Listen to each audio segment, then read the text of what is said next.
tacı kardeş sensen, ömrümün yazı kardeş sensen, kalbimin odu kardeş kardeş, gözümün nuru kardeş sensen, başımın tacı kardeş sensen, ömrümün yazı kardeş sensen, kalbimin odu kardeş kardeş, gözümün nuru kardeş.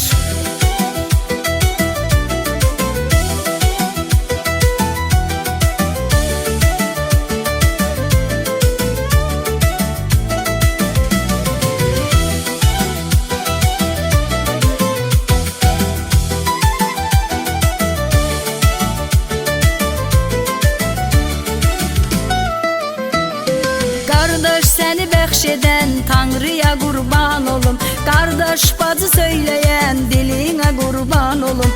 Ata ana direği, sevgilinin yüreği, gel ömrüme ışık saç, boyuna qurban olum.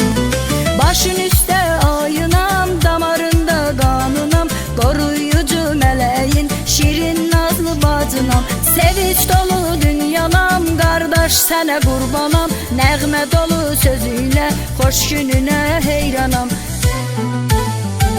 Sensen başımın tacı kardeş sensen, ömrümün yazı kardeş sensen, kalbimin odu kardeş kardeş, gözümün nuru kardeş sensen, başımın tacı kardeş sensen, ömrümün yazı kardeş sensen, kalbimin odu kardeş kardeş, gözümün nuru kardeş.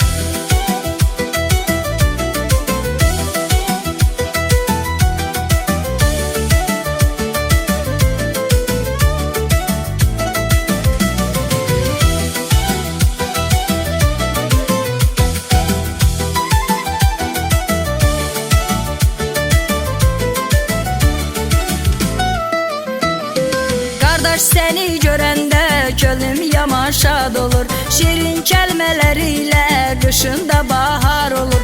Kömeğim gereğim sen, sönmesin hiç ocağın, yansın her an çırağın, gelsin sesin sorağın. Başın üstte ayınam, damarında kanınam, koruyucu meleğin, şirin nazlı bacınam, sevinç dolu dünyanam, kardeş sənə qurbanam, nəğmə dolu sözüyle hoş gününe heyranam. Sensen başımın tacı kardeş sensen, ömrümün yazı kardeş sensen, kalbimin odu kardeş kardeş, gözümün nuru kardeş sensen, başımın tacı kardeş sensen, ömrümün yazı kardeş sensen, kalbimin odu kardeş kardeş, gözümün nuru kardeş sensen, başımın tacı kardeş sensen, ömrümün yazı kardeş sensen, kalbimin odu kardeş kardeş, gözümün nuru kardeş sensen, başımın tacı kardeş sensen, ömrümün yazı kardeş sensen, kalbimin odu kardeş kardeş, gözümün nuru kardeş.